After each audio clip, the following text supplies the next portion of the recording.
ചട്ടമ്പി Paru April 7 മുതൽ എല്ലാ ദിവസവും രാത്രി 7:30 നമ്മുടെ സ്വന്തം സൂര്യ ടിവിയിൽ.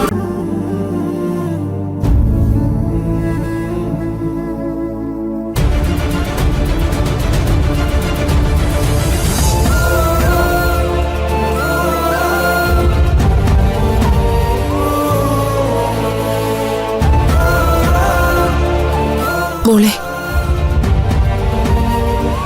നിന്റെ അനുവാദം ഇല്ലാതെ ഞാൻ നിന്റെ അച്ഛനോടൊരു കാര്യം സംസാരിച്ചു.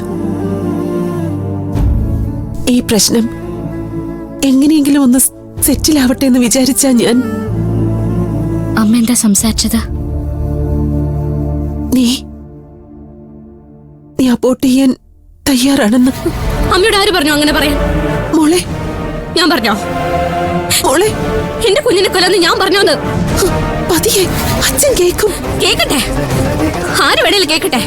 അയ്യോ, കൂടി വന്ന എന്നെ കൊല്ലും. കൊല്ലട്ടെ, ഇതിലും ഭേദം. മോളെ, അമ്മ എന്തിനാ കിടന്ന് കഷ്ടപ്പെടുന്നേ? ഇല്ലാത്തതും ഉള്ളതും എല്ലാം പറഞ്ഞ് അച്ഛനെ കാല് പിടിക്കുന്ന എന്തിനാ? എന്റെ ജീവൻ രക്ഷിക്കാൻ അല്ലേ? അപ്പൊ എന്റെ കുഞ്ഞിന്റെ ജീവൻ രക്ഷിക്കാനുള്ള ഉത്തരവാദിത്വം എനിക്കില്ലേ?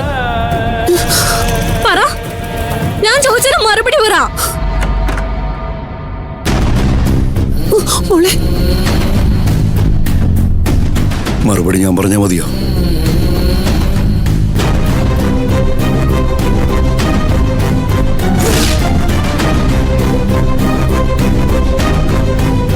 പറയട്ടെ, മറുപടി ഞാൻ പറയട്ടെ. നിന്റെ ജീവൻ രക്ഷിക്കാനുള്ള ഉത്തരവാദിത്വം നിന്റെ അമ്മയ്ക്കുണ്ട്. അതുപോലെയാണോ നിന്റെ വയറ്റി കിടക്കുന്ന ഈ നശിച്ച സന്തതി? അതിനോട് നിനക്ക് എന്ത് കമ്മിറ്റ്മെന്റാ ഉള്ളേ? നിന്റെ അമ്മയോട് നീ ചോദിക്കണം. എത്ര ആറ്റുനോറ്റാണ് നീ ഞങ്ങൾക്കുണ്ടായത്? വിവാഹം കഴിഞ്ഞിട്ട് 3 വർഷം കഴിഞ്ഞിട്ടും കുഞ്ഞുങ്ങൾ ഉണ്ടാകാതെ വന്നപ്പോ നാട്ടുകാരും വീട്ടുകാരും എല്ലാം വിശേഷം ചോദിച്ച് മടുത്തപ്പോ നിന്റെ അമ്മ നീ വരാത്തതിൽ പ്രതിഷേധിച്ച് ഒരുപാട് കരഞ്ഞപ്പോ രഹസ്യവും പരസ്യവുമായി മുഴുവൻ ഹോസ്പിറ്റലുകളും ഫെർട്ടിലിറ്റി ക്ലിനിക്കുകളും കയറി ഇറങ്ങി മടുത്തപ്പോ ആരോ പറഞ്ഞു കേട്ടറിഞ്ഞ് ആ മണ്ണാറശാലയിൽ കൊണ്ടുപോയി ഉരുളി കമ്മിറ്റി ഉണ്ടായതാ നീ. പ്രാർത്ഥനയും വഴിപാടും പിന്നെ കടന്നുപോയി 2 വർഷം. ഒടുക്കം നീ നിന്റെ അമ്മയുടെ വയറ്റിൽ വന്നിട്ടുണ്ടെന്നറിഞ്ഞ ആ ദിവസം ഞാനതെങ്ങനെ ആഘോഷിച്ചെന്ന് നിനക്കറിയാം. അനന്തപുരയിലെ അഗ്രഹാരങ്ങൾ മുഴുവൻ പായസം വിളമ്പി. അത് നല്ല 1-ാം തരം അമ്പലപ്പുഴ പാൽ പായസം. തീർന്നില്ല. അതുകൊണ്ടൊന്നും കെട്ടടങ്ങുന്നതായിരുന്നില്ല നിന്റെ അച്ഛന്റെ ആവേശം.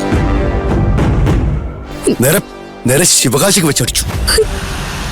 അവിടെ ചെന്ന് അന്നത്തെ കാലത്തെ 10,000 രൂപയുടെ പടക്കമാണ് തെരുവ് മുഴുവൻ പൊട്ടിച്ചാഘോഷമാക്കി ഞാൻ. അന്ന് നിന്റെ വരവിന് വേണ്ടി കൊതിച്ചു പ്രാർത്ഥിച്ചത് ഞങ്ങൾ മാത്രമല്ല, ഒരു നാട് മുഴുവനുമായിരുന്നു. അങ്ങനെ ഒരു സന്തതിയാണോ നിന്റെ വയറ്റിൽ കിടക്കുന്നേ? പറ, എന്നോട് പറ നീ. പക്ഷെ അതൊരു കുഞ്ഞല്ലേ അച്ഛാ. അപ്പൊ നിന്റെ വായിൽ നാക്കൊക്കെ ഉണ്ട്. കൊള്ളാലോ. അപ്പൊ നീ അമ്മയാകാൻ തീരുമാനിച്ചു അല്ലേ? അമ്മയല്ലേ ഞാനിപ്പോ? ഗംഭീരം, അതിഗംഭീരം.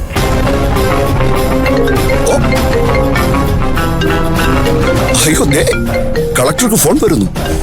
ആരാധകരാരെങ്കിലും ആയിരിക്കും അല്ലേ? ഞാൻ അറ്റൻഡ് ചെയ്താൽ മതിയാവോ?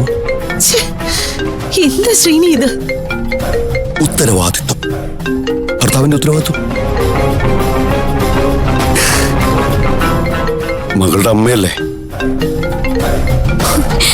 എവിടേക്കാ വേരുകളെന്ന് പറയാൻ പറ്റില്ലല്ലോ. അടിവേരിന്ന് തന്നെയാ വിളി. മുത്തശ്ശി, ആദി മുത്തശ്ശി എന്നെഴുതി കാണിക്കുന്നു.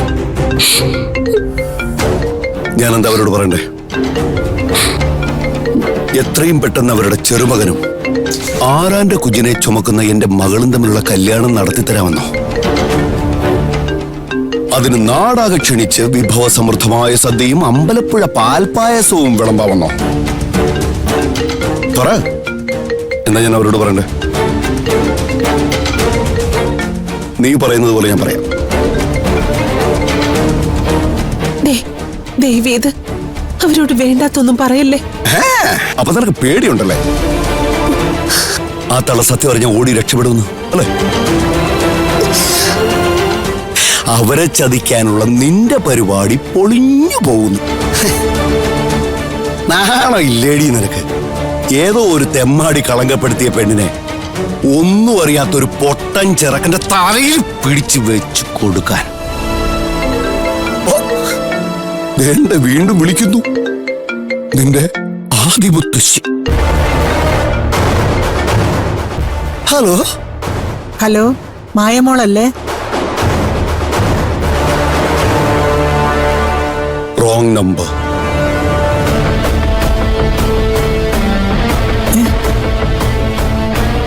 ഹലോ, ഒരുപാടങ്ങ് ആശ്വസിക്കണ്ട. എപ്പോഴും ഇത് റോങ് നമ്പർ ആയിരിക്കില്ല.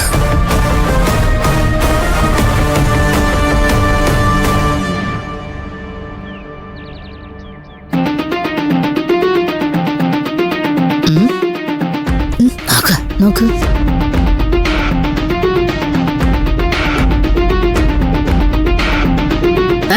എങ്ങോട്ടാ മുത്തശ്ശി? എങ്ങോട്ടാ?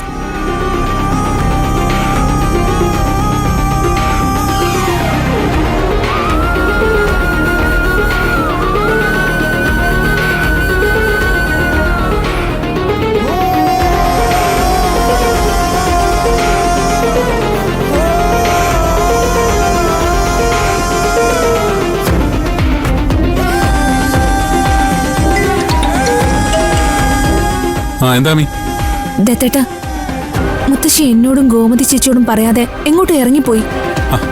മുത്തശ്ശിക്ക് ഇത് തന്നെയാണ് പരിപാടി. എങ്ങോട്ട് പോകുന്നതെന്ന് എനിക്ക് ചോദിക്കാറുന്നില്ലേ? ചോദിച്ചു, ഒന്നും പറയാതെ ഇറങ്ങിപ്പോയത്. പോട്ടെ, എന്തായാലും നീ ടെൻഷൻ ആവണ്ട. മുത്തശ്ശി വല്ല ക്ഷേത്രത്തിലെ മറ്റോ പോയതാവും. ഞാൻ ഒന്ന് അന്വേഷിക്കാം. വേഗം വിവരം വിളിച്ച് പറയണേ ദത്തേട്ടാ. ശരി.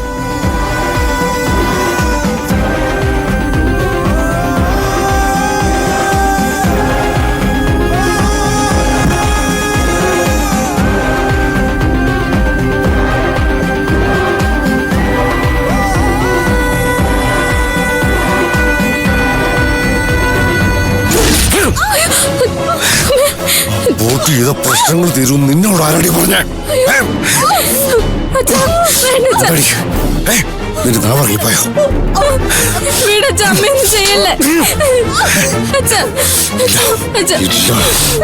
ഇവിടെ ഞാൻ ഒന്നും ചെയ്യില്ല. താരാട്ട് പാടി ഉറക്കം പോവാ. പറയടി, നിന്നോട് ഞാൻ പറഞ്ഞു അബോർഷൻ കഴിഞ്ഞ ഇവിടെ ഞാൻ വെറുതെ വിടുന്നു.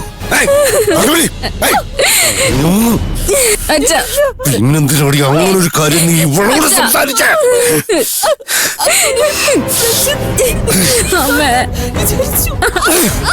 ആര് വിചാരിച്ചു?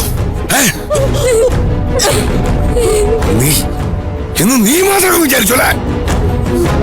അങ്ങനെ നീ വിചാരിക്കുന്ന കാര്യങ്ങൾ മാത്രം നടപ്പിലാക്കാനാണ് ഞാനിവിടെ ഇരിക്കുന്നത്. പിന്നെ എന്താ നിങ്ങളുടെ ഉദ്ദേശം? എന്റെ ഉദ്ദേശം ഞാൻ നേരത്തെ പറഞ്ഞല്ലേ, ആ എല്ലിയുടെ പൂച്ചയുടെ കഥ. ഇത്ര പെട്ടെന്ന് മറന്നുപോയാനേ? അങ്ങനെ ഒറ്റയടിക്കൊരു അബോർഷൻ നടന്ന ഈ നശിച്ച സന്തതി രക്ഷപ്പെടില്ലേ? അങ്ങനെ അതിനെ രക്ഷപ്പെടാൻ ഞാൻ സമ്മതിക്കുന്ന നിനക്ക് തോന്നുന്നുണ്ടോ മായേ?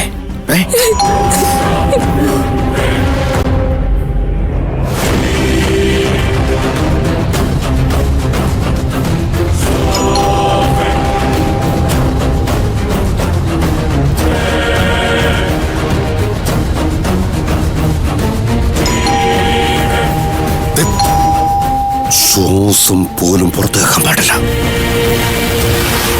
കേട്ടോടി, പോരുത്.